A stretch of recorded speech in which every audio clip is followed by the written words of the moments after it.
அனைவருக்கும் வணக்கம். இன்னைக்கு prelims and mains point of வியூல என்னெல்லாம் கொஸ்டின்ஸ் இருக்கு அப்படின்னு சொல்லி பார்ப்போம்.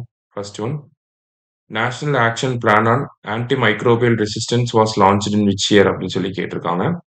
So national action plan on anti microbe resistance அப்படிங்கிறது எப்போ வந்திருக்கும்னா 2017ல ஃபர்ஸ்ட் கொண்டு வந்திருப்பாங்க.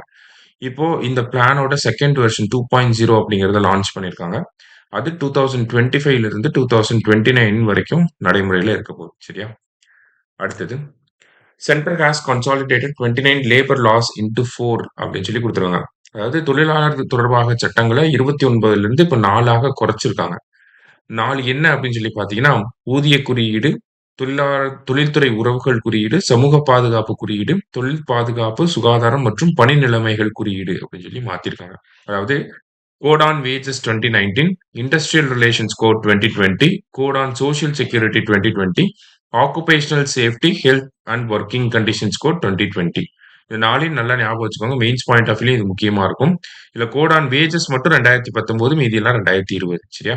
ரெண்டுமே கரெக்ட். போத் கரெக்ட் அப்படிங்கிறது கரெக்ட் ஆன்சர். அடுத்தது, Tamil Nadu has established a centre for heat resilience within Tamil Nadu green climate company in partnership with which of the following country அப்படின்னு சொல்லி கேட்டிருக்காங்க. தமிழ்நாடு பசுமை காலநிலை நிறுவனத்திற்குள் தமிழ்நாடு வெப்ப மீள்தன்மை மையத்தை பின்வரும் எந்த நாட்டோடு இணைந்து நிறுவியுள்ளது அப்படின்னு சொல்லி கேட்டிருக்காங்க. ஸோ எந்த கண்ட்ரியோட சேர்ந்து இந்த நம்ம சென்டர் ஃபார் ஹீட் ரெசிலியன்ஸ் அப்படிங்கிறத கொண்டு வந்திருக்கோம்னா யுனைடெட் கிங்டமோட சேர்ந்து தான். ஓகேவா? ஸோ யூகேவும் இந்தியா தமிழ்நாடு கவர்மெண்ட்டும் சேர்ந்து இந்த சென்டர் ஃபார் ஹீட் ரெசிலியன்ஸை கொண்டு வந்து எங்கெல்லாம் ஹீட் மேப்ஸை உருவாக்க போறாங்க, ஹீட் மேப்ஸை உருவாக்கி எங்கெல்லாம் வெப்பத்தின் தாக்கம் அதிகமா இருக்கோ அங்கெல்லாம் அதுக்கேற்ற மாதிரியான சொல்யூஷன்ஸை கொண்டு வர போறாங்க. சரியா? அடுத்தது, which are the following city will host G20 summit in 2026. அதாவது G20 2025 இப்போ நடந்துகிட்டு இருக்கு. ஓகேங்களா? எங்கன்னா சவுத் ஆப்பிரிக்காவோட ஜொஹனஸ்பர்க் அப்படிங்கிற சிட்டில நடக்குது. அடுத்த வருஷம் 2026ல G20 மீட்டிங் எங்க நடக்க போகுதுன்னா மயாமில நடக்க போகுது. சரியா?